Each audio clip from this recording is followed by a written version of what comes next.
नमस्कार कृषी मित्रांनो, मी निलेश सदा तुमच्या सर्वांचं आपल्या यूट्यूब चॅनलमध्ये स्वागत करत आहोत.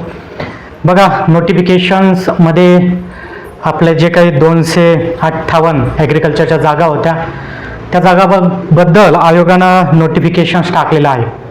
आणि जी काही राज्यसेवेची पूर्वपरीक्षा ज्याला नाव दिलेलं आहे महाराष्ट्र नागरी सेवा राजपत्रित संयुक्त पूर्वपरीक्षा, या पूर्वपरीक्षेमध्ये ॲग्रिकल्चरच्या ज्या जागा होत्या 258 ह्या ॲड झालेल्या नव्हत्या. त्याच्यामुळं आपल्याला माहिती आहे की पुण्यामध्ये याच्यासाठी आंदोलनसुद्धा झालं होतं. आता काय झालं की आयोगानं ह्या जागा ॲड केलेल्या आहेत आणि जी काही आता ही संयुक्त पूर्वपरीक्षा आहे ही संयुक्त परीक्षा 1 डिसेंबरला घेण्याचं ठरवलेलं आहे. आता मुलांच्या मनात काही प्रश्न पडलेले आहेत, आज ते प्रश्न आपण इथं डिस्कस करणार आहोत. अलग लक्षात सगळ्यात प्रथम की एक गोष्ट लक्षात घ्या की ज्यावेळेस महाराष्ट्र नागरी सेवा राजपत्रित संयुक्त पूर्वपरीक्षा ही सर्वप्रथम ॲडव्हर्टाइजमेंट आली होती. मी मागच्या एका व्हिडिओमध्ये सांगितलं होतं की याच्यामध्ये ॲग्रिकल्चरच्या जागा नव्हत्या, त्यामुळे बऱ्याचशा कृषी पदवीधर म्हणजे कृषी पदवीधर याचा अर्थ असा की कृषी आणि तत्सम ज्या डिग्र्या आहेत आपल्या म्हणजे फॉरेस्ट्री असेल, हॉर्टी असेल, ॲग्री इंजिनिअरिंग असेल, फूड टेक्नॉलॉजी असेल, बायोटेक्नॉलॉजी असेल, ह्या सगळे जे आपले ॲग्रिकल्चर ग्रॅज्युएट म्हणून या सगळ्यांना आपण, तर याने फॉर्म भरले नव्हते काही जे स्पेशली ॲग्रिकल्चर करणारे होते. ओके, आणि सध्या आता ह्या जागा आलेल्या आहेत. तर मुलांना प्रश्न पडला की सर, आता पहिला प्रश्न की सर आम्हाला आता याच्यामध्ये फॉर्म भरता येईल का? तर या पहिल्या प्रश्नाचं उत्तर आहे की तुम्हाला आता नवीन ज्यावेळेस आता आयोग ही लिंक ओपन करेल तर त्यावेळेस नवीन जे इलिजिबल आहेत या पदासाठी या सर्वांना फॉर्म भरता येईल. सर्वात प्रथम ही गोष्ट आपल्याला लक्षात घ्यायची आहे की या सर्वांना फॉर्म भरण्यात येईल. याच्यात त्यांनी कालावधी सुद्धा दिला, जवळपास फॉर्म भरण्याचा कालावधी 21 दिवसाचा आहे. आणि ज्या मुलांकडे काही सर्टिफिकेट्स वगैरे काही कमतरता असेल तर त्याने आत्ताच तुमचे काही सर्टिफिकेट्स असतील, जे डॉक्युमेंट्स इनकम्प्लीट असतील ते डॉक्युमेंट्स कंप्लीट करून घ्या, कारण आपल्याला आयोग साधारण हा वेळ देणार आहे 21 दिवसाचा. दुसरा महत्त्वाचा मुद्दा की सर ही जी काही परीक्षा होणार आहे तर ही सेपरेट आहे का? तर नाही आहे. ही सेपरेट परीक्षा, पूर्वपरीक्षा ही सेपरेट होणार नाही. तर पूर्वपरीक्षा ही जी काही महाराष्ट्र नागरी सेवा राजपत्रित संयुक्त पूर्वपरीक्षा आहे याच्यामध्येच या परीक्षेचा समावेश करण्यात आलेला आहे. म्हणजेच राज्यसेवेचा पूर्वचा जो सिलेबस आहे तर तो सिलेबस आपल्याला आता ॲग्री MPSC साठी करावा लागेल. राज्य सेवा पूर्वचा जो सिलेबस आहे म्हणजे पेपर फर्स्ट GS आणि पेपर सेकंड CSAT जो क्वालिफाईंग आहे तर हाच सिलेबस आपल्याला करायचा आहे.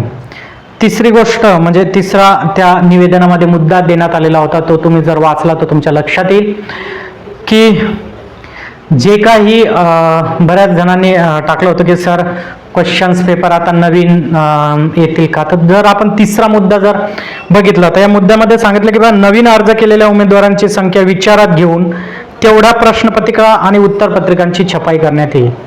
म्हणजे याचा अर्थ काय, ज्या जुन्या प्रश्नपत्रिका, जुन्या म्हणजे जी मागची डेट होती, जी एक्झाम पोस्टपोन झाली म्हणजे मागच्या महिन्याची जी डेट होती, जी पूर्वपरीक्षा ही होणार होती पण कृषीच्या जागा नव्हत्या आणि अजून काही कारण होते की बा त्या टायमाला IBPS ची सुद्धा क्लरिकलची एक्झाम्स होती. तर या दोन कारणामुळे काय केलं होतं, ती होणारी जी काही पूर्वपरीक्षा होती ही पोस्टपोन करण्यात आली. अलग लक्षात, पोस्टपोन म्हणजे आता आपण 1 डिसेंबरला होणार आहे. मग ह्या प्रश्नपत्रिका ज्या छापलेल्या आहेत ऑलरेडी आयोगानं, त्याच प्रश्नपत्रिका आपल्याला समोर राहतील.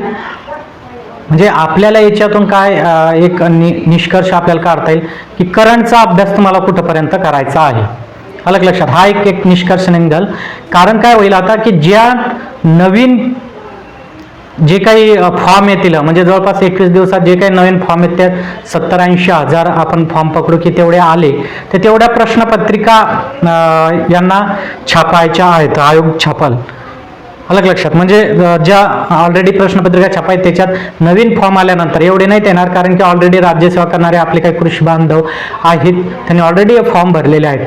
त्याच्यामुळे जास्त 30-40 हजार जे काही किंवा 25-30 हजार जे काही फॉर्म येतील तर तेवढे प्रश्नपत्रिका आयोग छापाल. म्हणजे तुम्हाला करंटचा अभ्यास कुठंपर्यंत करायचा आहे किंवा याची स्ट्रॅटेजी काय असली पाहिजेत हा नवीन व्हिडिओ मी लवकरच घेऊन येत आहे. त्याच्यानंतर याच्यातले पद जर आपण बघितले तर एक तिसरा याच्यातला महत्त्वाचा मुद्दा आहे की ही जी काही पूर्वपरीक्षा कंबाईन होत आहे आपल्या याच्यासोबत पण याची जी काही मुख्य परीक्षा असेल तर मुख्य परीक्षा ही ॲग्रिकल्चरची रिटर्न राहील. आलं लक्षात? ॲग्रिकल्चरची मुख्य परीक्षा ही रिटर्न असेल, ऑब्जेक्टिव्ह नाही.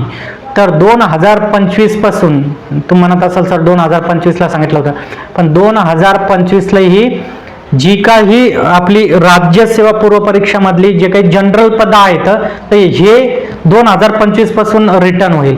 पण ज्या काही टेक्निकल परीक्षा आहेत, जसं आता फॉरेस्ट असेल, तुमची ॲग्रिकल्चर असेल, फूड असेल, फूडचे जर तुम्ही बघितलं तर मागची रिटर्न एक्झाम झाली, तर त्याच्यामुळं काय आहे की ही जी काही येणारी परीक्षा असेल तर ही आपली रिटर्न असेल. आता ज्यांचा अभ्यास स्ट्रॉंग झालेला आहे, जे राज्यसेवा करत होते आणि ज्यांना आता स्पेशल ॲग्रिकल्चरकडे डायव्हर्ट व्हायचं आहे, तर त्यांचा अभ्यास जर झालेला असेल तर त्यांनी काही तास ॲग्रीच्या मेन्स ज्या आहेत तर या मेन्सचे जे काही सब्जेक्ट असेल तर त्या सब्जेक्टवर स्टडी चालू करणं गरजेचं आहे. कारण आपल्याला माहिती आहे की जे काही फायनल आपलं पोस्ट असेल, जे काही फायनल आपलं पद असेल ते हे फायनल पे तुमचं मेन्सवरच डिपेंड राहील. ओके, म्हणजे हा एक महत्त्वाचा मुद्दा इथं लक्षात घ्या की याच्यामध्ये आपल्याला जी काही मुख्य परीक्षा असेल ही मुख्य परीक्षा ही रिटर्न असेल. सिलेबस मुख्यचा काय आहे तर तो सुद्धा मी आपलं हे टेलिग्राम चॅनल आहे, या टेलिग्राम चॅनलमध्ये तुम्ही जॉईन करा. या टेलिग्राम चॅनलमध्ये मी सिलेबस टाकलेला आहे. त्याच्यानंतर याच्यात असणारे पदं आता 258 पदं आहेत आणि त्याच्यामध्ये महाराष्ट्र कृषी सेवा गट अ चे जे पद आहेत, ज्याला आपण कृषी उपसंचालक किंवा विभागीय कृषी अधिकारी म्हणतो, याची जर संख्या बघितली तर ही 48 एवढी संख्या आहे. म्हणजे खूप जबरदस्त ही संख्या आहे. 48 पद नॉट अ जोक आपल्या सर्वांसाठी, जे या संधीची वाट बघत होते या सर्वांसाठी. ओके, सेकंड महाराष्ट्र कृषी सेवा गट ब चे जे पद आहेत तर ते तालुका कृषी अधिकारी जे पद आहेत किंवा तंत्र अधिकारी, तालुका कृषी अधिकारीचे जे ही जी पद आहेत हे 53 पद आहेत, म्हणजे 53 पद आहेत. आणि महाराष्ट्र कृषी सेवा गट ब कनिष्ठ, ज्याच्यात तुमचे कृषी अधिकारी आणि मंडल कृषी अधिकारी इन द सेन्स झडपी मधले जे कृषी अधिकारी आहेत ते पद सुद्धा याच्यात इन्क्लूड केलेलं होतं.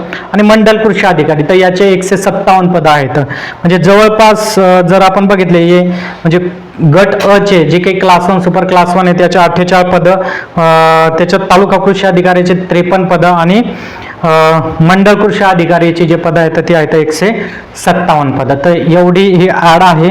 पण याच्यासाठी एक आपल्याला महत्त्वाचं आहे की तुम्हाला मेन्सचा जो सिलेबस आहे तर आपली जी मेन्स याची होणार आहे ते ही मेन्स रिटर्न होत आहे. आता बऱ्याच जणांचा प्रश्न आहे की सर आता आपले जे दिवस राहिलेले आहेत तर हे दिवस आहेत तुमचा ऑक्टोबर आणि नोव्हेंबर 2 म्हणजे 60 आणि आत्ताचे आपण वरचे 5 दिवस धरू म्हणजे 60 ते 65 दिवस आपल्याकडे आहेत. व्यवस्थित प्लॅनिंग केलं आणि काही विषय जे आहेत जे मार्क्स देणारे आपल्याला प्रीमध्ये विषय आहेत ते जर व्यवस्थित केले आपण तर इम्पॉसिबल नाही आहे, तुम्ही प्री क्रॅक करू शकता. आता याच्यासाठी तुम्ही प्रीचं तुमची स्ट्रॅटेजी कशी असायला हवी, कोणते बुक्सचा आपल्याला म्हणजे नेमके कोणते विषय आपल्याला करायचे आहेत की जे आपल्याला तिथं मार्क्स देतील, आपलं टार्गेट किती असायला हवं, तर याबद्दलचा जो व्हिडिओ असेल तो व्हिडिओ मी लवकरच 1 ते 2 दिवसामध्ये तो व्हिडिओ सुद्धा मी टाकत आहे. तोपर्यंत मागचे काही राज्यसेवेचे पेपर झालेले आहेत प्रिव्हियस, त्याचा ॲनालिसिस करा. सीसॅट हा क्वालिफाईंग आहे पण तो सुद्धा तुम्हाला क्वालिफाय करायचा आहे. जर तुम्ही इकडे तुमचा चांगला स्कोर आला पेपर फर्स्टला GS मध्ये पण सीसॅट जर क्वालिफाय नाही झाले तर तुम्ही मेन्सला क्वालिफाय होणार नाही. तर ह्याच्या पॉईंट्स होते जे आपले की जे आपण डिस्कस केलेले आहेत. पॉझिटिव्ह होप स्ट्रॉ पॉसिबल आहे पण याला एकच महत्त्वाचं मी कारण सांगतो ते म्हणजे तुमचे प्रामाणिक तुमचे प्रयत्न जर तुम्ही करत असाल तरच पॉसिबल आहे. म्हणजे तुम्ही जर मनातून तुम्हाला करायचं असेल तर 2 महिने तुमच्यासाठी सफिशियंट आहेत. आलं लक्षात? तर आपण आता नेक्स्ट याचा तुमचं टार्गेट काय असायला पाहिजे, कोणकोणत्या विषयाला फोकस करायला पाहिजेत तर याच्यावर माझा व्हिडिओ येईल. नवीन असाल तर यूट्यूब चॅनलला सबस्क्राईब करा आणि आपलं ॲग्री MPSC साठी जर जे आपलं टेलिग्राम चॅनल आहे याला सुद्धा जॉईन करा, कारण त्याच्यावर शॉर्ट नोट्स असतील, काही ट्रिक्स असतील ह्या सुद्धा मी त्या व्हिडिओमध्ये टाकल. तर आज आपण इथंच थांबू, तोपर्यंत धन्यवाद.